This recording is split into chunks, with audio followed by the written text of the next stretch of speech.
Hi everyone, I hope this video finds you well. I thought it'd be an opportune time now to touch base with regards to a topic which we get asked about quite a lot at the minute, and I find particularly in periods of volatility, which is of course how we shape portfolios and what we're doing behind the scenes when it comes to, I guess, the fund management approach we take to both hiring and firing fund managers, selecting them in the first place, globally how we research which are the best fund managers to use, and effectively what's happening, I guess, in between meetings in terms of the monitoring that goes on, which is the reason why, I guess, fundamentally you're here.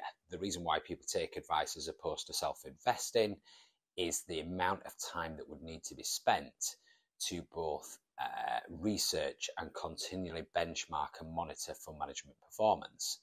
And that's something which we arguably haven't historically shared in any great detail. So the purpose of this video, hopefully it's useful, is to touch base on some of those key concepts that are involved in that process. There's some attached information for you to read at your own leisure. And as always, it goes with the view of, once you've digested it, please come back with any thoughts and questions you have, and we'll happily go through those on an individual basis. Just before we go into the content, I'm also pleased to announce that we've, of course, recently sent out our latest Fund Manager webinar that's happening in the next couple of weeks with regards to the Emerging Markets Fund. And as a reminder, all of the previous Fund Manager webinars we've done are, of course, recorded, and those can be accessed. And again, we'll create a link on this email so that you can access those as well. And if you've never watched one, please do try one, because they are fascinating to actually hear from a fund manager face to face who's talking about where he or she sees the world moving forward, and of course the opportunities and risks that they perceive that we face as investors. And again, they offer some invaluable insight to their thought process that goes through to it, which it ties in nicely with what we're going to cover today. We've also pleased to announce, and we'll be sending this across very soon, an invite for an event we're going to run in June, which is going to be based in the Leeds office, and effectively inviting you to come and listen again to Darren Johnson, our Head of Investment Communications for the entire company, who is going to come and give us a thorough market update. And the people who attended last year really enjoyed the content that effectively Darren was able to share, with a few tweaks from the comments we got back. So hopefully all of that's really useful moving forward. And again, I hope this is a nice insight to a slightly different topic which we haven't touched before. When St James's Place started out, right back in 1992, we, along with other founding partners, decided to build our team of fund managers in a fairly radical way at that time. Instead of pinning all of ours and your hopes on in-house fund managers to invest your money, we chose, I guess, talent from across the globe. After all, you never find all the world's greatest fund managers all together in one investment house, and we're very conscious of that. Just like, I guess, any sector of work, managers come and go and move in funds and companies over the years. So it's wise for us to diversify and not just rely on one or two fund managers. We'd rather take a broader approach, accessing talented managers globally and monitoring them, of course, with regularity. That's ultimately what we all want. On this graphic now on screen, you can see just how far spread our fund managers are, from Amundi in Milan right through to London's 24, and of course, as you can see, Wellington Management, who are based in Boston. And that gives you a true reflection of how globally diversified the portfolios can be. In this next slide, and the highlighted cells you can see in grey, are the fund managers operating equally that are exclusive only to you as clients of Pentelow Wealth Management and St James's Place. Choosing this type of approach of using multiple external fund managers carries, of course, numerous benefits.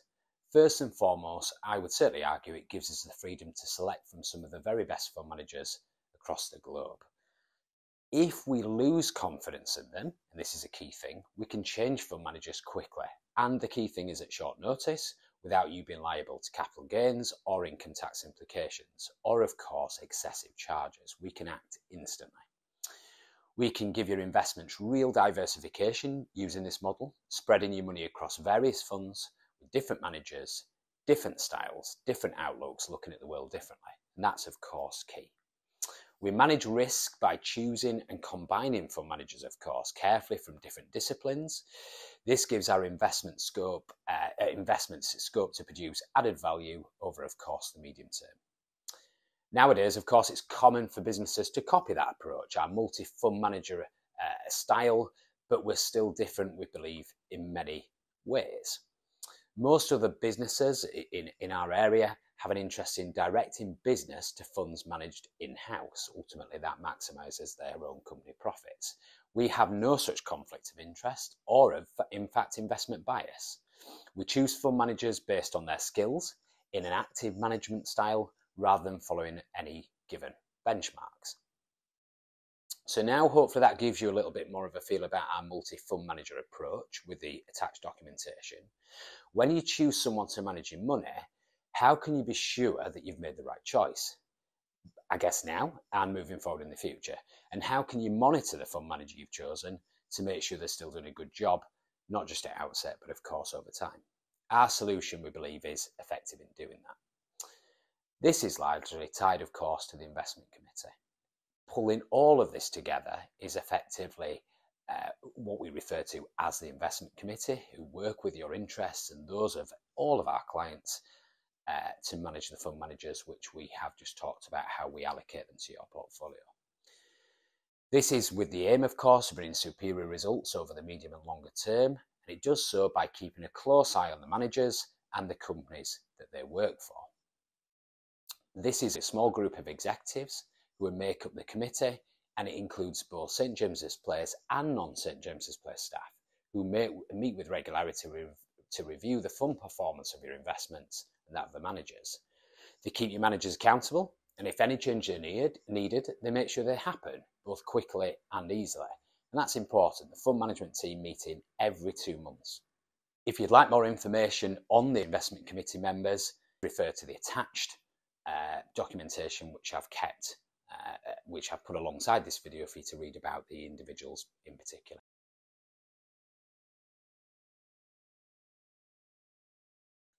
Successful investment can be a tricky business, of course, and future performance, as we all know, is never clear-cut.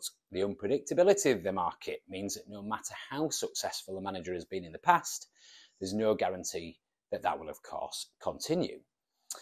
If we're to look after your future, we must keep tabs on them both now and in the future, and prevention, of course, is better than the cure. And that's why ultimately the approach we believe works. The frequency with which we, of course, monitor the fund managers and analyse their performance and benchmarking. The SJP Investment Committee meets at least 6 times a year, depending on market conditions. Meetings include fund manager presentations, which gives us personally a chance to question the fund managers closely and carefully looking in within each of their portfolios to make sure their views and strategies remain relevant. At each meeting, the committee makes crucial decisions about the best way forward, and effectively it's important to share it has 4 main options. Firstly, they can leave the portfolio of managers unchanged, of course. The committee can be confident your funds are being managed well. Secondly, they can keep the investment company the same, but change the fund manager. The departure of a manager might trigger the decision, but ultimately this can be for a variety of reasons. They can equally change both the investment house and also the fund manager in one go. Finally, they can introduce a new investment fund or strategy to improve overall opportunities. And again, that goes back to the amount of research we're doing all of the time.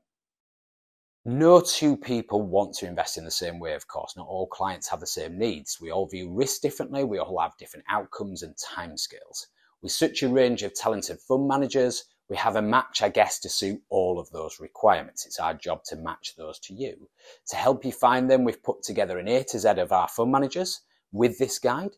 So we've been able to put faces to the names. And I think sometimes we get lost in talking about the fund names, but of course, giving you that ability to look at the individuals involved, who they are, which fund they're linked to, and how that fits within your portfolio. I've included this in the accompanying email, so you can click on it after you've watched this video. What if the marketplace calls for the replacement of a manager? Well, we make it happen.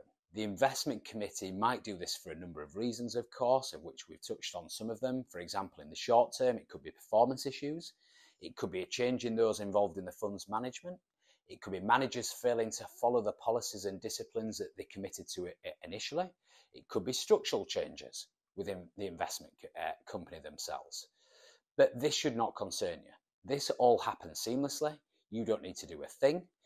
And in actual fact, on the screen now, you can see some of the changes that we're scrolling through that have taken place over the last 18 months. And I've included this as an attachment to the email to this video, so you can have a read through in your own time. But I feel it really does clarify how often this is happening. In general, exceptional investors rely on skillful stock selection to perform better than their peers. Our investment committee, of course, uses a range of tools to analyse and assess these skills. The aim is to avoid managers who occasionally do well simply by betting on the direction of the market. We're not short-termist. Our managers typically take what we would class as a bottom-up approach. What I mean by this is they're looking at the fundamentals of individual stocks rather than sectors or just regions to identify quality investments. This makes growth more likely to be repeatable, and we're not relying on a bet on the market in any one particular area. It's all about ultimately that ongoing due diligence. Our investment approach, therefore, in summary, means you get constant expert analysis as well as a targeted support from independent consultants. It's of huge strategic benefit, we believe, and we hope it brings you, in this content, a little bit of peace of mind. If at any point, of course, you want to ask questions now with regards to your own approach, how these fund managers' styles fit within your changing outlook or attitude to risk, that's the whole purpose of this video. Please don't hesitate to come back with your individual questions. Like I said, digest all the information. I hope it's useful, certainly for those people who prompted this type of content. I hope it ticks the box of what you were looking for. And please, like I said, do engage where possible with the forthcoming events, as what we continue to want to do is ensure that you feel confident and reassured when times are good, when times are bad, but ultimately outside of that as well, that we have a structure and a strategy that reassures you that your hard-earned money is in good hands. Thanks again for your time, and I look forward to hearing from you all.